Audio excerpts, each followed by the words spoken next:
অন্তর্বর্তীকালীন সরকারের প্রধান উপদেষ্টা অধ্যাপক ডক্টর মোহাম্মদ ইউনূস মিশরের রাজধানী কায়রোতে যাচ্ছেন, এমনটাই জানিয়েছেন প্রধান উপদেষ্টার প্রেস উপসচিব অপূর্ব জাহাঙ্গীর। তিনি বলেন, ডক্টর ইউনূস বুধবার ভোরে কায়রোর উদ্দেশ্যে ঢাকা ত্যাগ করবেন। বৃহস্পতিবার মিশরের রাজধানী কায়রোতে 11তম D8 শীর্ষ সম্মেলনে যোগ দেবেন তিনি। প্রধান উপদেষ্টার প্রেস উপসচিব অপূর্ব জাহাঙ্গীর গণমাধ্যমকে জানান, পররাষ্ট্র মন্ত্রণালয় জানিয়েছে, শীর্ষ সম্মেলনের ফাঁকে ডক্টর ইউনূসের কয়েকটি বৈঠক হওয়ার সম্ভাবনা রয়েছে এবং সেই প্রস্তুতিও চলছে।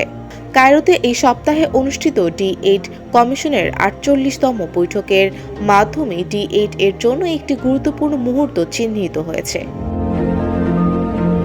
এই বৈঠকগুলোর নেতারা অর্থনৈতিক সহযোগিতা জোরদার এবং সদস্য দেশগুলোর মধ্যে টেকসই উন্নয়নের জন্য একটি অভিন্ন দৃষ্টিভঙ্গির রূপরেখা তৈরি করতে মিলিত হবেন।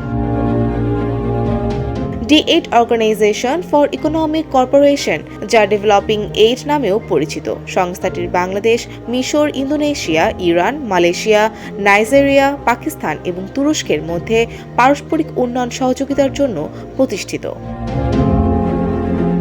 সম্মেলনে ডক্টর ইউনূসের সঙ্গে ইরানের প্রেসিডেন্ট মাসুদ পেজেশকিয়ান, তুরস্কের প্রেসিডেন্ট রিসেপ তাইপ এরদোগান, ইন্দোনেশিয়ার প্রেসিডেন্ট প্রাবোও সুবিয়ান্তো, পাকিস্তানের প্রধানমন্ত্রী শাহবাজ শরীফ এবং মিশরের president Abdel Fattah al CC উপস্থিত থাকবেন।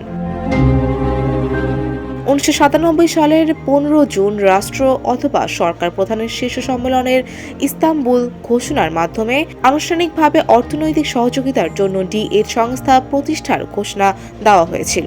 এর আগে D8 সম্মেলনে যোগদানের জন্য মিশর প্রধান উপদেষ্টা ডক্টর ইউনূসকে আমন্ত্রণ জানায়। মাঠের অলরাউন্ডার আমি, আর ঘরের allrounder Tilex. Tilex toilet cleaner, clean মানেই টাইলক্স। সম্মেলনটি ভবিষ্যতের অর্থনীতির জন্য যুব ও MSME ইস্যুতে সংস্থাটির গুরুত্বকে তুলে ধরে। ফৌজিয়া ফারিহা, ডেস্ক রিপোর্ট, সমকাল।